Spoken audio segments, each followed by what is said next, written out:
India express आपको दिखाए सच का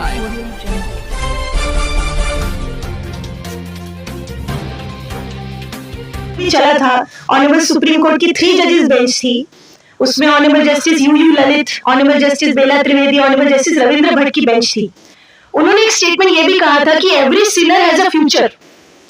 ऐसा कहते हुए उन्होंने उस डेथ कन्विक्ट की सजा को कम्यूट किया था। इस लाइन से ये केस फेमस हुआ था। और उस समय बच्ची की मां ने रिव्यू पिटीशन भी डाली थी कि मेरी बेटी का भी तो फ्यूचर था, उसका क्या हुआ। लेकिन ऑनरेबल सुप्रीम कोर्ट ने कहा कि सिनर का भी फ्यूचर है, वो देखते हुए हम इसकी सजा को 20 साल करते हैं। ये न्यूज मैंने आर्टिकल पढ़ा। वहीं दूसरी तरफ मैंने न्यूज आर्टिकल पढ़ा कि आसाराम बापू है एक, वो 11 साल से जेल में बंद है, 2013 में अरेस्ट हुए हैं और अभी उनकी अपील हाईकोर्ट में पेंडिंग है और उनको अब तक एक बार भी बेल नहीं दी गई। ये दोनों आर्टिकल्स मैंने आमने सामने पढ़े। तो एक साधारण सी बात है, as an advocate also, as a human being also, आपने भी ये दोनों न्यूज इकट्ठे सुनी। इन दोनों न्यूज में कितना विरोधाभास है, कितना ज्यादा फर्क है। सो ये दोनों न्यूज जब मैंने देखी तो मैंने एक वीडियो बनाई, 1-1.5 साल पहले की बात है, यही फैक्ट को बताते हुए कि हम एडवोकेट्स भी कभी कभी कानून की पेचीदगियों को सुन के, कानून के केसेस देखकर हम खुद भी कभी कभी कंफ्यूज हो जाते हैं कि अरे ये क्या हो रहा है देश में। तो आम आदमी क्या सोचेगा, आम आदमी कैसे समझेगा। तब मैंने ये बात अपनी वीडियो में उठाई थी और उसके बाद से फिर आसाराम बापू के जो पैरोकार है वो मेरे पास में डॉक्यूमेंट्स लेकर आए। मैं उस समय पंजाब हरियाणा हाईकोर्ट में थी और वहां पे मेरा मैटर था, तो वो मुझसे स्पेशली टाइम लेकर आए कि आपने ये बात उठाई है। ये हमें भी लग रहा है कि कभी कोई इंडिपेंडेंट एडवोकेट ने बात उठाई है, क्योंकि आज तक आसाराम बापू को मैं ऐसा सिर्फ इस तरह से जानती थी कि हाँ कोई है जो कि प्रवचन करते हैं, लेकिन कभी मैंने आज तक कभी आसाराम बापू के आश्रम में कभी विजिट नहीं किया, ना मैं उनको कभी जानती थी।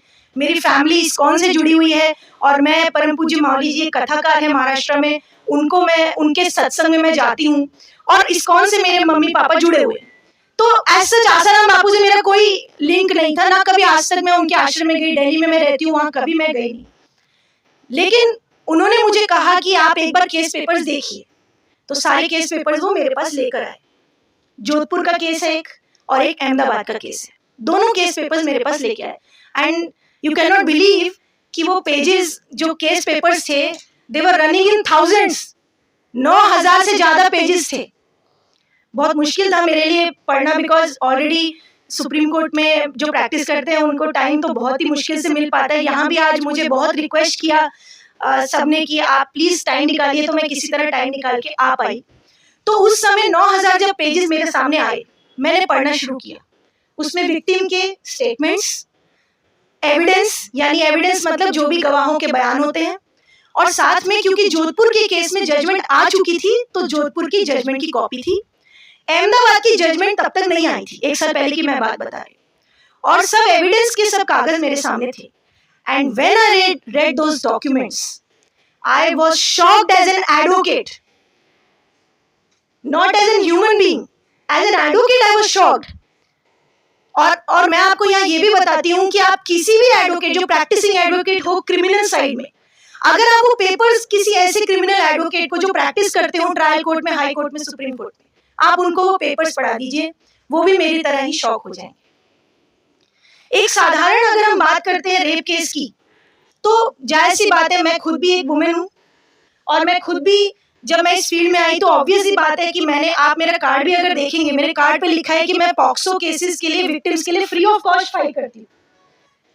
आप सोचिए, मैं वो एडवोकेट बात कर रही हूँ जो मैं पॉक्सो विक्टिम्स के लिए फ्री ऑफ कॉस्ट उनको हेल्प करती हूँ। और ऐसे एडवोकेट के पास जब पेपर्स आए तो मैंने जब वो पेपर्स देखे तो मुझे प्राइमा फेशी देखते ही समझ में आ गया, अरे ये कैसी स्टोरी है। क्योंकि देखो, अगर आप नेचुरली नॉर्मली अगर कोई आप केस सुनते हैं, आसाराम बापू के केस के बारे में सब लोग जानते हैं, फर्स्ट इंप्रेशन यही आता है कि रेप केस है, सजा तो होनी ही चाहिए। रेप केस का नाम सुनते हर व्यक्ति के दिमाग में आता ही है कि सजा होनी ही चाहिए, क्योंकि एक होता ही है कि एक बच्ची के साथ या एक औरत के साथ, एक महिला के साथ ये सबसे घिनौना क्राइम है। और इवन हमारे सुप्रीम कोर्ट के जजेस ने भी कहा है कि आप किसी का मर्डर कर दो, उससे ज्यादा अगर आप किसी का रेप करते हो तो उसकी अंतरात्मा मर जाती है, ये उससे बड़ी बात है। प्राइमा फेशी दिमाग में सबके यही आता है, लेकिन एक एडवोकेट कागज देख के बताता है। एक एडवोकेट ये नहीं देख के सुन के बताएगा कि हाँ ये रेप केस है, इसमें सजा होनी ही चाहिए। एक एडवोकेट हमेशा कागज देख के बताता है। और मैंने भी जब सारे कागज देखे तो मैं आपको बताती हूँ मैं क्यों शॉक हुई।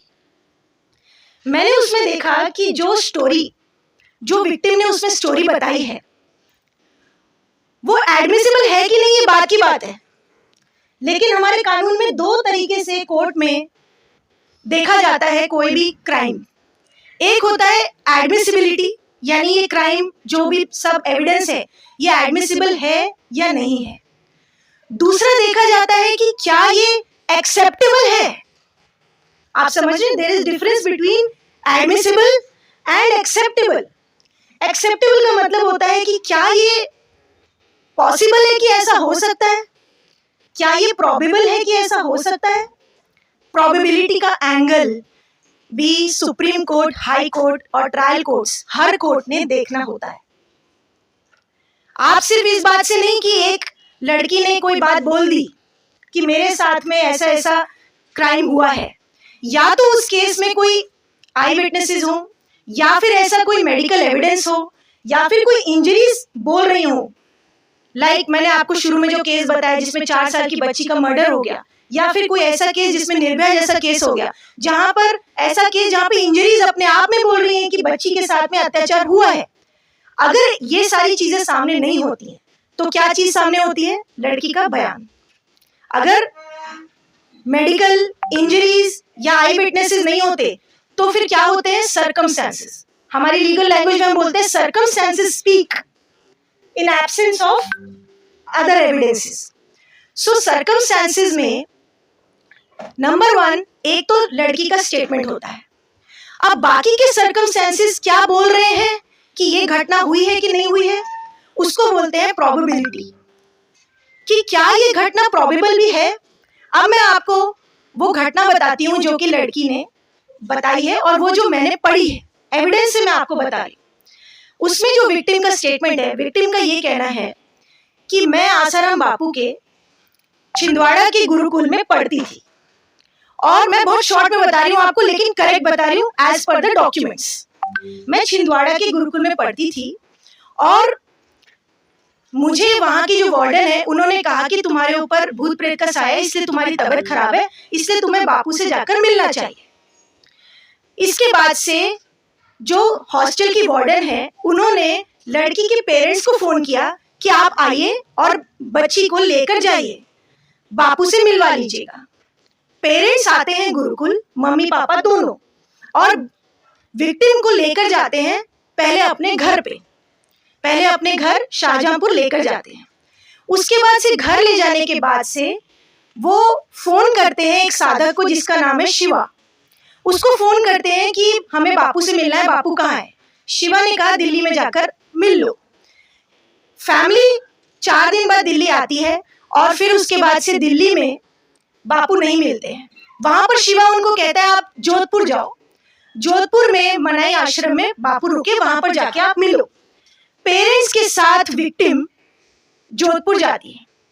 जोधपुर में जाने के बाद से विक्टिम और विक्टिम की फैमिली वहीं पर रुकते हैं और विक्टिम ने खुद वहां पर कहा है कि 100 लोग थे वहां पर। जब वो पहुंची उसके बाद से रात को वहां पर सत्संग का प्रोग्राम हुआ, ये विक्टिम के खुद के एविडेंस में है। उसके बाद से उसने रात को जो इंसिडेंट बताया, इंसिडेंट में विक्टिम का ये कहना है कि मेरे पेरेंट्स के साथ, मम्मी पापा के साथ मुझे बापू ने मिलने के लिए कुटिया में बुलाया। उसका नाम, वो प्लेस ऑफ अकरेंस को वो कुटिया बोल रहे हैं। पेरेंट्स के साथ में विक्टिम वहां पर गई है बापू से मिलने के लिए, और वहां पर विक्टिम के स्टेटमेंट के अनुसार, as an advocate I am telling you, आप ये मत सोच के चलिए कि आसाराम बापू का केस है। I also not looked as an case of Asaram Bapu. No matter who is the person, who is the accused person, general आप केस देखिए। पेरेंट्स के साथ बेटी रूम में मिलने आती है एक्यूज्ड के, I will call accused and victim. Parents के साथ जब बेटी एक्यूज से मिलने आती है तो एक्यूज कहता है कि आप मम्मी जो है वो आपकी बाहर बैठ जाए, आप अंदर आ जाओ मेरे साथ मिलने के लिए। पापा भी बाहर बैठ जाएंगे, जब उनकी इच्छा है पापा चले गए, पापा थोड़ी देर बाद चले गए। And the mother of the victim, जो विक्टिम की मदर है, वो 1.5 घंटे तक उस रूम के बाहर बैठी है। For example this is a hall, okay, अब ये तो बंद हॉल है, इसी रूम है, वहां पर एक कुटिया है, और कुटिया के इतनी बड़ी नहीं है कुटिया, वो कुटिया के बिल्कुल बाहर पे मदर बैठी है, और मदर की बेटी अंदर एक्यूज के साथ है 1.5 घंटे तक। Mother is sitting outside, mother अलग नहीं है। और उसके बाद से विक्टिम जब रूम से बाहर आती है, विक्टिम बाहर आके मदर को बोलती है चलो यहाँ से, बापू अच्छे इंसान नहीं है, ऐसा विक्टिम ने मदर को बोला। अब मदर ने पूछा ही नहीं बेटी से कि क्यों कह रहे हो तुम बापू के बारे में, ऐसा क्यों बोल रहे हो कि जो बापू है वो अच्छे इंसान नहीं है। मदर ने कोई डाउट नहीं किया, विक्टिम की स्टेटमेंट के अनुसार मदर ने कुछ डाउट नहीं किया। उसके बाद से वो अगले दिन रुके वहां पर। अगले दिन रात को रुकने के बाद से सुबह, जो कि जहां पर वो रुके थे फार्म हाउस में, फार्म हाउस के मालिक के साथ में नाश्ता किया, उनके बच्चों को जो 100-200 रुपए देते हैं जाते समय, विदा करते समय, वो दिया। उसके बाद से फार्म हाउस का जो मालिक है वो उनको रेलवे स्टेशन तक छोड़ कर आए। और उसके बाद से जो विक्टिम और उसकी फैमिली है वो डायरेक्ट शाहजहांपुर नहीं गए अपने घर, वो पहले जोधपुर से गए जयपुर, जयपुर से गए दिल्ली, दिल्ली से गए शाहजहांपुर, इतना लॉन्ग रूट लेके। अदरवाइज जोधपुर से शाहजहांपुर का शॉर्टेस्ट रूट है, वहां से नहीं गए, वो लॉन्ग रूट जयपुर दिल्ली से होते हुए गए अनएक्सप्लेन्ड। घर जाने के बाद भी 2 दिन तक कोई कंप्लेंट नहीं किया। 2 दिन बाद ऐसा स्टेटमेंट है विक्टिम का। अभी मैंने एक्यूज साइड कोई कहानी नहीं बताई है, मैं आपको रॉ स्टोरी बता रही हूँ विक्टिम की। अब विक्टिम का कहना है 2 दिन तक घर में कोई बात नहीं करी, ना विक्टिम ने पेरेंट्स से करी, ना पेरेंट्स ने विक्टिम से करी कि क्या हुआ ऐसा कि तुमने कहा कि बापू अच्छे नहीं और आ गए हम। 2 दिन तक नो टॉक्स। 2 दिन बाद विक्टिम ने अपने पेरेंट्स को बताया, और फिर उसके बाद से स्टोरी ये कहती है कि पेरेंट्स ने फोन किया कि अब हमें बापू से मिलना है दिल्ली में, दिल्ली में मिलना है, उनसे बात करनी है, वहां पर उनका सत्संग चल रहा है। दिल्ली गए, बापू नहीं मिले। अब दिल्ली में रामलीला मैदान में उन्होंने एफआईआर कर दी, 0 FIR. Now this is the raw story. अब बहुत सारे प्रश्न आपके दिमाग में नेचुरली आए होंगे। अगर आप इस केस को, आसाराम बापू को हटा के एक नॉर्मल इंसान की तरह आप इस स्टोरी को अगर सुनेंगे, कि अगर आपके कोई फ्रेंड है या आपके कोई फादरली फिगर है, उनके ऊपर ऐसे एलिगेशन होते हैं, तो आप इस स्टोरी में देखिए कहीं से भी आपको प्रोबेबिलिटी लग रही है। और इस केस में सेक्शंस क्या लगाए हैं, इस केस में सेक्शंस कोर्ट ने लगाए हैं, पुलिस ने जो लास्ट में लगाए हैं वो सेक्शंस हैं गैंगरेप के सेक्शन, नंबर 2 है ह्यूमन ट्रैफिकिंग के सेक्शन। अब इसमें ह्यूमन ट्रैफिकिंग इस तरह से दिखाया है कि बिकॉज हॉस्टल से वार्डन ने लड़की को बापू के पास भेजा, इसका मतलब ये ट्रैफिकिंग हुई है लड़की की। अब ट्रैफिकिंग का मतलब क्या होता है, एक किसी लड़की बच्ची को खरीदना बेचना for the purpose of sexual purpose, उसके लिए लड़की को बेचना। अब यहाँ पे वो लड़की ऑलरेडी उनके आश्रम में पढ़ रही है, उनके गुरुकुल में पढ़ रही है, और उनके पेरेंट्स को बुलाया गया है, पेरेंट्स बेटी को लेकर गए हैं। क्या ये ट्रैफिकिंग कहीं से भी लग रहा है? क्या ये लड़की को बेचा गया है? ह्यूमन ट्रैफिकिंग का सेक्शन कैसे हो गया? नंबर 2, गैंग रेप का सेक्शन। गैंग रेप क्या होता है कि अगर मोर देन 2 पर्सन्स किसी के साथ में अगर रेप कमिट करते हैं, that is called gang rape. अब यहाँ पे गैंग रेप बनाने के लिए जो पुलिस और कोर्ट का वर्जन है, ट्रायल कोर्ट का जो वर्जन है, ट्रायल कोर्ट ने जो कहा है वो ये कहा है कि क्योंकि इसमें बाकी लोगों ने असिस्ट किया है, वार्डन ने, वहां पर एक शिल्पी और एक शरद नाम से है जो गुरुकुल के लोग हैं, उन्होंने असिस्ट किया है, और साथ में शुरू में नाम शिवा का भी था जिसने कि भेजा था फोन करके। इन्होंने असिस्ट किया है, इसलिए असिस्ट करते हुए ये भी गैंग रेप है, क्योंकि वो रेप नहीं कर रहे लेकिन असिस्ट कर रहे हैं। अब आप बताइए कि क्या अगर कोई किसी लड़की को किसी से मिलने के लिए भेजता है, फॉर एग्जाम्पल आप अगर अपनी फ्रेंड को मिलने भेजते हैं किसी एडवोकेट के पास या किसी डॉक्टर के पास, आप बोलते हैं इस डॉक्टर के पास जाना, तुम्हें ये प्रॉब्लम है ना, इस डॉक्टर के पास चले जाना, और फिर आप डॉक्टर के पास आपकी फ्रेंड चली जाती है। वहां पर अगर कोई particular person, whoever be the person, doctor, advocate, कोई भी बिजनेसमैन, कोई पर्सन, वहां पर उसके साथ में अगर रेप कमिट हो जाता है, तो क्या आपके ऊपर गैंग रेप की धारा लगनी चाहिए कि आपने असिस्ट किया है, आपने असिस्ट किया है, आपने अपनी फ्रेंड को भेजा है? Not probable, not acceptable at all. लेकिन यहाँ पर गैंग रेप का सेक्शन इसीलिए लगा है क्योंकि गुरुकुल में शिल्पी और शरद ने कहा कि आप बापू के पास मिलने लेके जाओ, और अगर किसी को रेप करना होगा, नंबर 3 पॉइंट, अगर किसी को रेप करना होगा तो क्या वो इस तरीके से इतना लंबा प्रोसीजर करेगा कि पहले वो ऐसी जगह पर बुलाएगा जहां पे ऑलरेडी 100 लोग मौजूद हैं, जहां सत्संग चल रहा है, और क्या वो माँ बाप को बोलेगा कि बेटी को लेकर आओ? आप एक जायज सी बात सोचिए कि अगर किसी के माइंड में रेप कमिट करने का इंटेंशन आया है, क्राइम में 2 चीजें होती हैं, नंबर 1 इंटेंशन सबसे पहले माइंड में आता है, देन वो क्राइम कमिट होता है। These are 2 ingredients of any crime which is called mental element, then actus, यानी आपने क्या एक्ट किया। अगर किसी के माइंड में रेप कमिट करने का आया है तो क्या वो पेरेंट्स को बोलेगा कि बेटी को लेकर आओ, या वो ये चाहेगा कि ऐसी कोई परिस्थिति हो कि पेरेंट्स ना हो? आप बताइए दोनों में से क्या होगा? सेकंड चीज होगी कि नहीं? ऐसी परिस्थिति वो क्रिएट करेगा ना, अगर उसके पास इतनी पावर है कि वो परिस्थिति क्रिएट कर रहा है तो वो ऐसी परिस्थिति क्रिएट करेगा कि पेरेंट्स ना हो। Why would he call the parents along with the victim to raise the doubt? और यहाँ पर ऐसा हुआ है कि पेरेंट्स को बोला गया है कि पेरेंट्स बेटी को लेकर आए। नंबर 5 पॉइंट, अगर एक्यूज्ड को यानी आसाराम बापू को रेप कमिट करना होता उस लड़की, पर्टिकुलर लड़की के साथ, तो वो ऑलरेडी उनके गुरुकुल में पढ़ रही थी, ये तो फैक्ट सबको मालूम है, that is on the record statement. उनके गुरुकुल में ऑलरेडी पढ़ रही है, that means he has all those circumstances. उनको क्रिएट करने की जरूरत नहीं है सिचुएशन, उनके पास सिचुएशन ऑलरेडी फेवरेबल थी। लाइक अगर आपका कोई स्कूल है, आपके स्कूल में कोई है ऑलरेडी, तो आपके पास ऑलरेडी सिचुएशन है कि वहीं पर आप कर लोगे, या फिर आप इतना लंबा प्रोसीजर करोगे कि पहले पेरेंट्स को बुलाओगे ऐसी जगह पर जहां पर ऑलरेडी 100 लोग हैं? तो ये एक प्रोबेबल कहानी नहीं लगती है। नाउ 6th पॉइंट, अब यहाँ पर जो डिले हुआ है 4 डेज का, वो डिले अनएक्सप्लेन्ड है। कभी भी कोई इंसिडेंट के लिए अगर आप रिपोर्ट करते हैं तो ऐसा कहा गया है कि आप जितना डिले करते हैं उतना आपके ऊपर ये शक जाता है कि आपकी स्टोरी बिलीवेबल नहीं है, और वो भी ऐसे केसेस में जहां पर कि सिर्फ स्टेटमेंट ही है विक्टिम का, nothing else, no other evidence. तो ऐसे केस में 4 डेज का डिले अनएक्सप्लेन्ड है। ये रीजन अनएक्सप्लेन्ड है कि जोधपुर से वो जयपुर क्यों गई। और मैं आपको केस के फैक्ट्स बताऊं डॉक्यूमेंट्स के अनुसार, तो डिफेंस ने इसमें विटनेस भी पेश किया है जयपुर के एक वकील का, जो जयपुर का एक वकील कहता है कि जोधपुर से पहले फैमिली हमारे पास आई थी केस की बात करने के लिए कि हमें केस करना आसाराम बापू पर, हम कैसे करें। वो वहां पर सक्सेस नहीं हुए तो वापस फिर घर गए Shahjahanpur, then they went to Delhi, और दिल्ली में जाकर 0 एफआईआर करी है। और उन विक्टिम की स्टोरी के अनुसार 4 दिन तक कोई मम्मी पापा से बात नहीं हुई, लेकिन डिफेंस विटनेस एक वकील कह रहा है कि मेरे पास वो अगले ही दिन आ गए थे जयपुर में कि केस फाइल करना है, and this is being hidden by the prosecution side.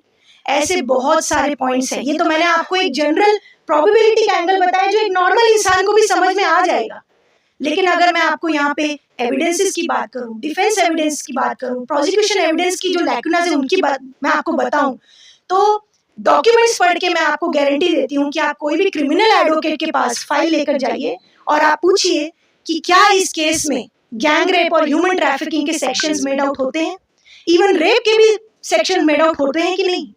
और सबसे बड़ी बात मैं आपको यहाँ पर बताऊं कि जब इनिशियली दिल्ली में 0 एफआईआर विक्टिम ने की थी, उस समय दिल्ली में उसने कहीं भी रेप वर्ड नहीं बोला था, 376 के कोई इंग्रेडिएंट्स नहीं बोले थे, and the word which she uttered, मैं आपको वर्ड भी बता देती हूँ, उसने बोला था छेड़छाड़। छेड़छाड़ वर्ड बोला था उसने, उसके स्टेटमेंट में है, मेरे पास वो डॉक्यूमेंट्स भी हैं।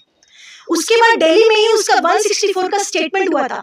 164 statement is before the magistrate, magistrate के सामने स्टेटमेंट होता है, उसमें भी उसने रेप के इंग्रेडिएंट्स नहीं बोले थे। ये सारी कहानी जो इम्प्रूव हुई थी, वो सारी कहानी हुई थी जोधपुर में जाकर improve. All thanks to DGP Ajay Lamba, जिन्होंने एक दिन पहले ही एफआईआर दिल्ली से आई नहीं थी जोधपुर तक, विक्टिम भी नहीं पहुंची थी, एक दिन पहले ही डीसीपी लांबा ने अपनी टीम के साथ जाकर मौका मुआयना कर लिया था, वहां पर वीडियोग्राफी भी कर ली थी। उनकी बुक ये साफ कहती है कि वहां पर उन्होंने वीडियोग्राफी कर ली थी। एंड नेक्स्ट डे विक्टिम का स्टेटमेंट रिकॉर्ड हुआ और उसके बाद से विक्टिम के स्टेटमेंट इतना अच्छा बन गया कि शी सेज कि मुझे ये भी याद है कि इस टेबल पर ये सामान रखा था, यहाँ पर एसी था, यहाँ पर गीजर था। लेकिन दिल्ली के किसी स्टेटमेंट में, दिल्ली में 3 स्टेटमेंट्स हुई थी, 1 before the NGO, 1 before the police, 1 before the magistrate. तीनों स्टेटमेंट्स में इतनी डिटेल स्टेटमेंट थी ही नहीं। ठीक है, डिटेल नहीं थी, कोई बात नहीं, लेकिन रेप का भी इंग्रेडिएंट्स नहीं थे, सिर्फ छेड़छाड़ था।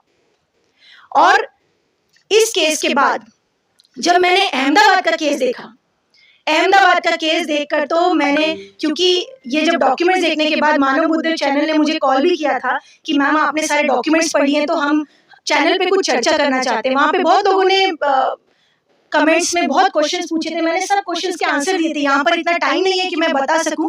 उस समय तो मैंने बहुत डिटेल में जोधपुर केस का बताया था, अहमदाबाद केस की भी उस समय बात आई थी, तब तक कन्विक्शन नहीं हुई थी।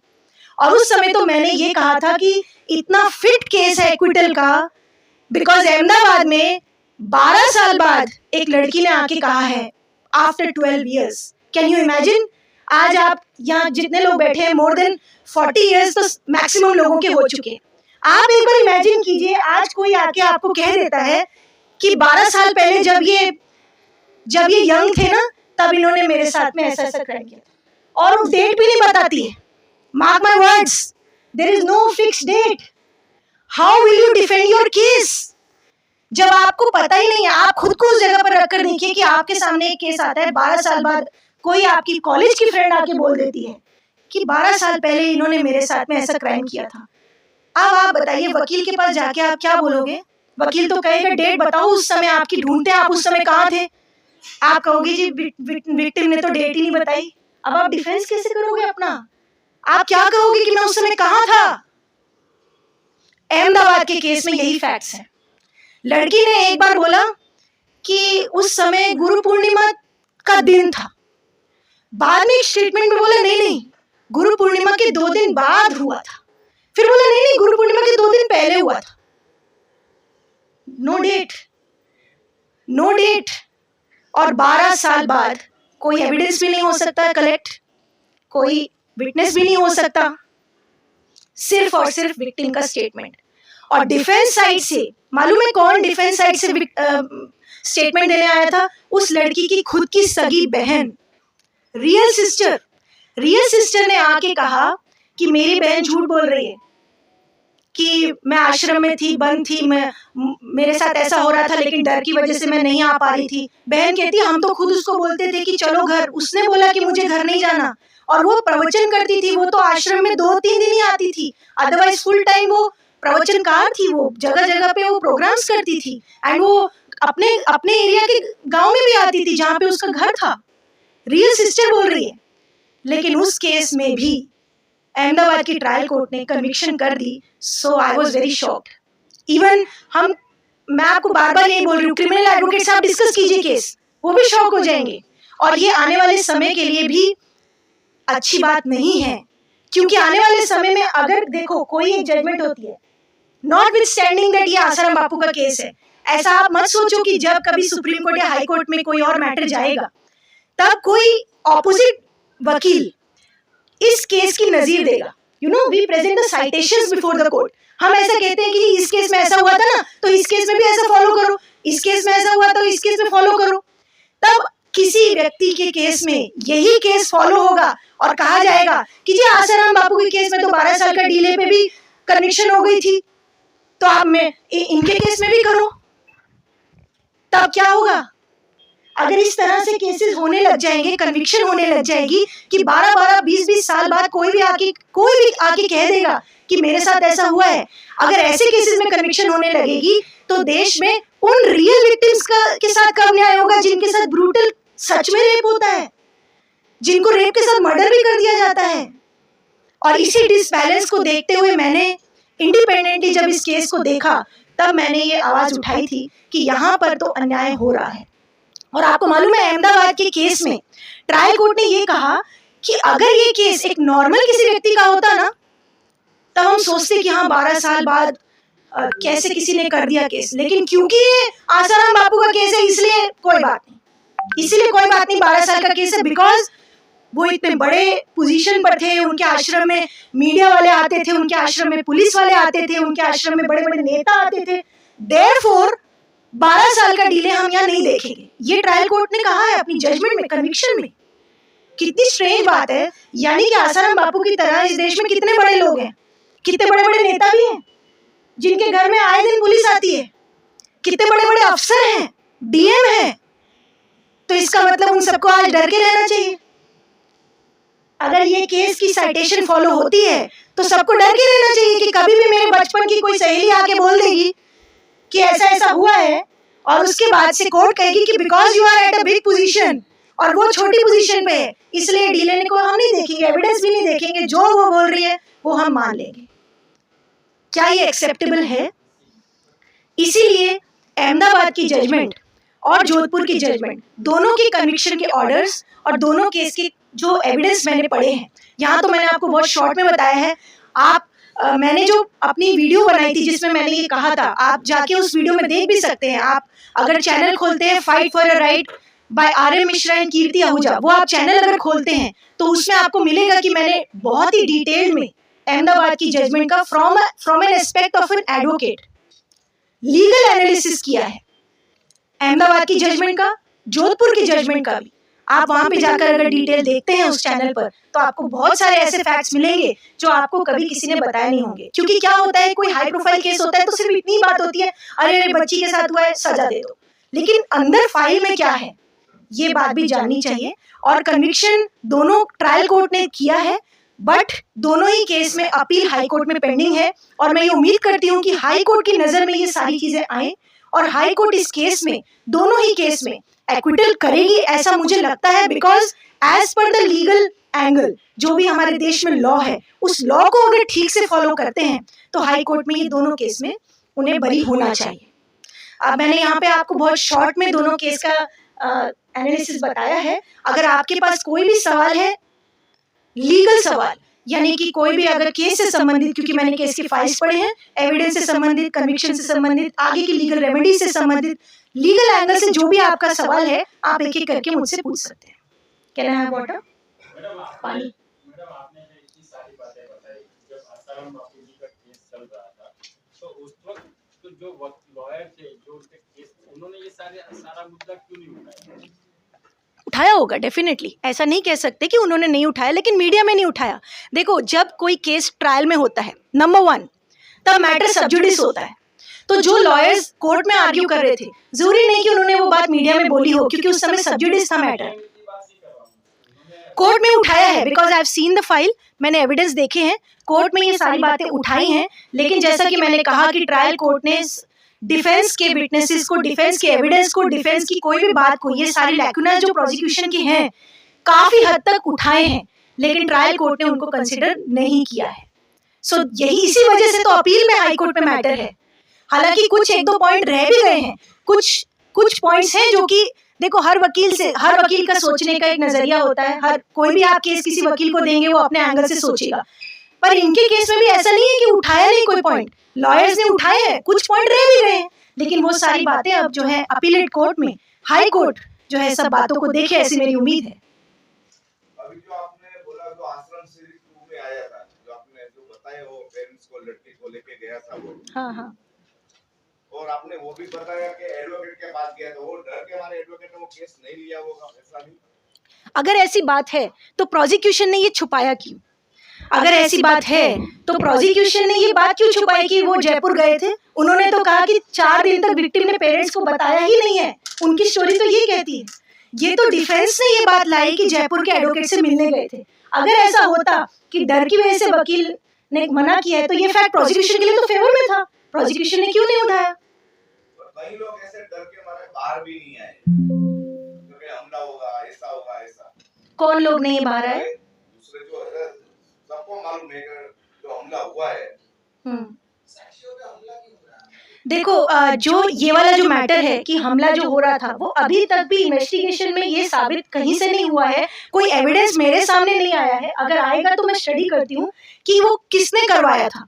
अभी ये अनकंक्लूसिव है, वो कहीं से भी, देखो एविडेंस इस साइड से भी हो सकता है, उस साइड से भी हो सकता है, और इस तरह के आपने कई जगहों पर, आप तो खुद पत्रकार हैं, आपने देखा भी होगा कि इस तरह के बड़े केसेस में ऑपोजिट साइड भी इस तरह की चीजें करते हैं जिससे कि ऑपोजिट साइड पे नाम आ जाए। तो we can't say without any evidence, इस पे जब तक कि कंक्लूसिवनेस नहीं आती है, किसी मुद्दे पर पुलिस कोई रिपोर्ट नहीं देती है, कोर्ट कोई फैसला नहीं देती है, तब तक हम कुछ नहीं कह सकते ना कि किसने करवाया, क्यों करवाया। हाँ, मेरे ख्याल से उसमें कहीं ऐसा तो नहीं है कि जो आप बोले कि 2 दिन तक या 4 दिन तक विक्टिम से, मतलब लड़कियों से उसके पेरेंट्स ने खुद बातचीत नहीं की। कोई भी पेरेंट्स ऐसा नहीं करेगा ना। डेफिनेटली अगर हम अगले ही दिन रिटर्न हो रहे हैं तो क्या वजह है रिटर्न होने की, वो उन्हें तुरंत तो जानने की इच्छा रहेगी पेरेंट्स की। जो तो मेरे ख्याल से ह्यूमन ट्रैफिकिंग का कोई ना कोई होगा उनसे ताल्लुकात, इसलिए नहीं, सेक्शन लगा है। हाँ, सेक्शन ह्यूमन ट्रैफिकिंग क्या होता है? ह्यूमन ट्रैफिकिंग ये होता है कि आप किसी लड़की को, बच्ची को, महिला को, आप बच्चों को बेसिकली आप इधर से उठा के कहीं बेच रहे हो, तो यहाँ पर बेचने का कहाँ है एंगल, बताइए। जो पेरेंट्स लेके गए वो पूछे कि नहीं तुरंत ऑन द स्पॉट, मेरा भी तो ये है। पेरेंट्स को दे दिया तो बेचने का सवाल ही खत्म। पेरेंट्स भी हैं, ऐसा नहीं भी हो सकता है। पेरेंट्स को बताया कि बच्ची जो है वो बीमार है, इसीलिए आप इनको बापूजी से मिलने ले जाओ। अब पेरेंट्स की चॉइस है, वो ना लेके जाते, वो क्यों लेके गए? हाँ, बिल्कुल उनकी चॉइस थी। तो ह्यूमन ट्रैफिकिंग क्या होती है कि आप लड़की को उठा ले गए, आप लड़की को उठा ले गए, कहीं बेच दिया। कहीं से भी लिंक कैसे हो रहा है इस मैटर से? I am not able to understand your question, because अगर पेरेंट्स को बोला कि देखो आपकी बच्ची कई दिन से बीमार है, आप इसको ले जाओ गुरुकुल से, आप अपने घर ले जाओ, और फिर जब आपको लगे आपको बापूजी से मिलवा लो। इतना ही तो कहा था, कोई फोर्स नहीं था, कोई कंपल्शन नहीं था, ना उसके पीछे कोई सर्वेलेंस लगाई थी पेरेंट्स के पीछे कहाँ जा रहे हैं, कुछ ऐसा कहीं फैक्ट नहीं आया ऐसा। जो इनके डिफेंस लॉयर में थे, उन्होंने इस सेक्शन को हटवाने के लिए कुछ ज्यादा प्रेशर नहीं किया। ट्रायल कोर्ट में बनता है क्योंकि हाई पोजीशंस के आदमी हैं, बिल्कुल, उनके पास वैसी पावर्स भी थी, वैसे आउटकम आउटसोर्सेस भी थे।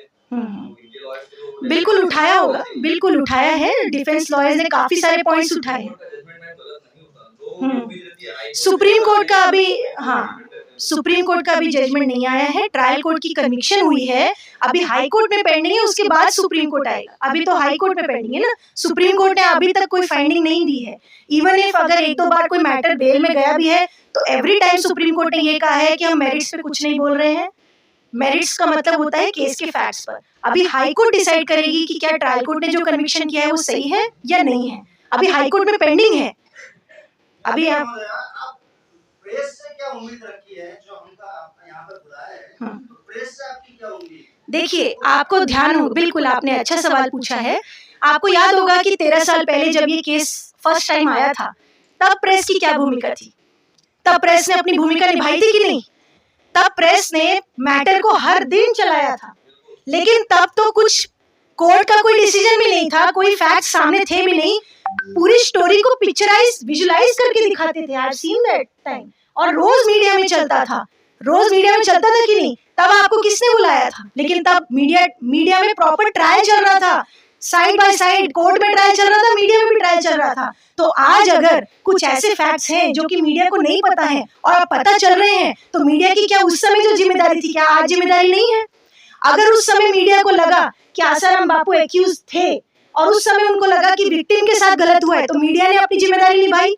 लेकिन आज अगर मीडिया को निष्पक्षता से लगता है कि यहाँ पर आज की स्टेज में आसाराम बापू कहीं विक्टिम तो नहीं है, क्योंकि बहुत बार, कई बार ऐसे केसेस आते हैं सामने, 20 साल बाद जाके पता चलता है, हाई कोर्ट या सुप्रीम कोर्ट में जाने के बाद एक्विटल हो जाता है, 20 साल बाद तब जाके पता चलता है कि वो तो उसने कुछ क्राइम किया ही नहीं था, क्योंकि एक कोर्ट का निर्णय फाइनल नहीं होता ट्रायल कोर्ट का। बहुत सारे केसेस हाई कोर्ट से पलट दिए जाते हैं, इवन सुप्रीम कोर्ट में जाने के बाद एक्विटल हो जाता है। तब मान लीजिए आज आसाराम बापू को हाई कोर्ट से एक्विटल मिल जाता है, मान लीजिए, तब ये 13 साल कौन लौटाएगा उनके? कौन वो जो उन्होंने जेल में बिताया समय, वो समय कौन लौटाएगा? जो मीडिया ट्रायल चला वो कौन लौटाएगा? तो मीडिया की अगर उस समय जिम्मेदारी थी तो आज भी जिम्मेदारी है। आपको ध्यान होगा एक और केस उत्तर प्रदेश का, चिन्मयानंद जी का, उन पे भी रेप का केस था। क्या आप में से मालूम है किसी को कि उनको एक्विटल हो चुका है? बहुत कम लोगों को मालूम होगा, क्योंकि मीडिया एक्विटल नहीं दिखा रही है। मीडिया उस समय वो केस दिखाती है जो कि हो गया, लेकिन उसका एंड क्या हुआ वो भी मीडिया को दिखाना चाहिए।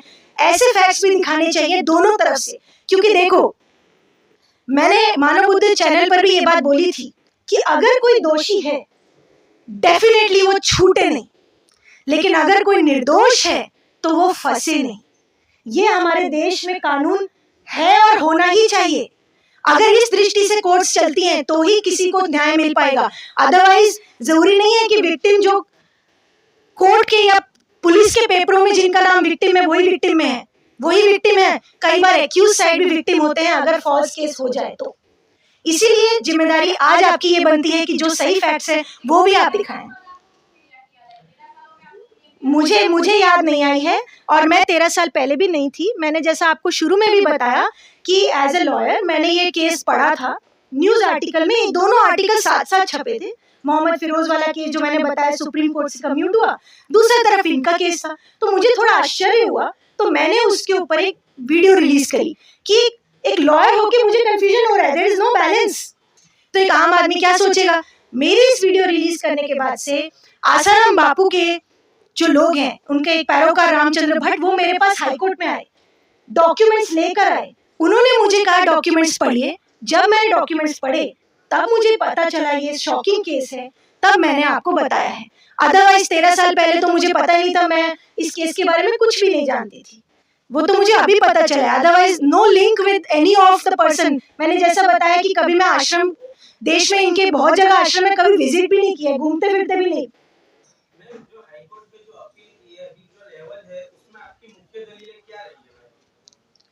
हाई कोर्ट में अपील मैंने नहीं किया है, जो वकील है उन्होंने डाला है। अभी अपील की हियरिंग होगी तब पता चलेगा उन्होंने क्या क्या दलीलें की हैं। लेकिन मैं उम्मीद करती हूँ कि ये सारी बातें ये जो है वो रखी जाए हाई कोर्ट के सामने और हाई कोर्ट भी इन सब बातों पे गौर करे।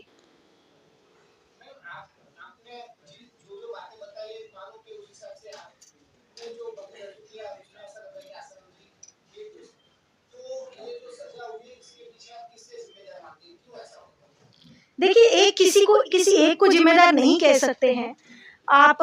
वैसे देखो, कानों में सुनने के लिए बहुत बातें आती है, लेकिन मैं क्योंकि लॉयर हूँ, मैं एविडेंस पे ही बात करती हूँ। हम लॉयर्स कभी भी एविडेंस से हटके नहीं बात करते, लेकिन कानों सुनने में बहुत बातें आती हैं। कुछ लोग बोलते हैं कि आश्रम के इंटरनल मैनेजमेंट का रीजन है, कुछ लोग बोलते हैं पॉलिटिकल रीजन है, कुछ बोलते हैं जुडिशरी ऐसी है। सब लोग अपनी अपनी बातें बोलते हैं। कानों की सुनी बात है, एविडेंस नहीं है कोई मेरे पास कि क्या रीजन है। लेकिन जो है वो ये फैक्ट है कि केस नहीं बनता है, किसी का भी कोई दोष नहीं कह सकते हो आप। लेकिन अगर ट्रायल कोर्ट ने कन्विक्शन दे दी है तो उसका उपाय हाई कोर्ट में है, बिकॉज बहुत सारे केसेस में ट्रायल कोर्ट कन्विक्शन कर देती है और हाई कोर्ट से एक्विटल होता है। ये आम बात है हम लॉयर्स के लिए, आम बात है हमारे लिए। बिल्कुल बिल्कुल, मैं तो यही कह रही हूँ, ट्रायल कोर्ट का डिसीजन गलत है। एंड देखो, we can not criticise the जजेस, but we can criticise the judgement. We have all the right to criticise the judgement. ये हमारा राइट टू स्पीच है। अगर किसी जजमेंट में कुछ खामियां हैं तो वो हम बता सकते हैं। जैसे कि कोई भी केस सामने आता है ट्रायल कोर्ट के बाद से तो वो हाई कोर्ट में जाता ही है, ये आम बात है, इसमें कोई बड़ी बात।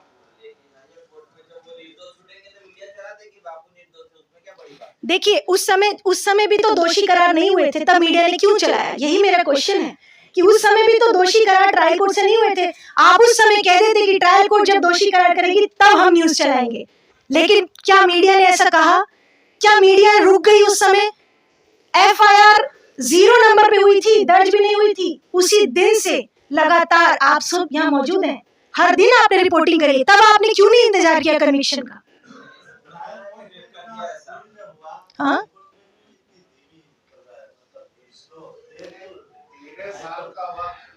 हाँ जी, कोई छोटी हस्ती नहीं है। 13 सालों में अगर सच्चे थे तो अभी तक फैसला क्यों नहीं? इतना डिले क्यों होगा?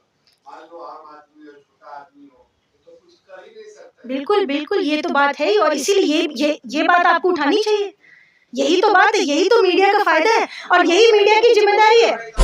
इंडिया एक्सप्रेस आपको दिखाए सच का।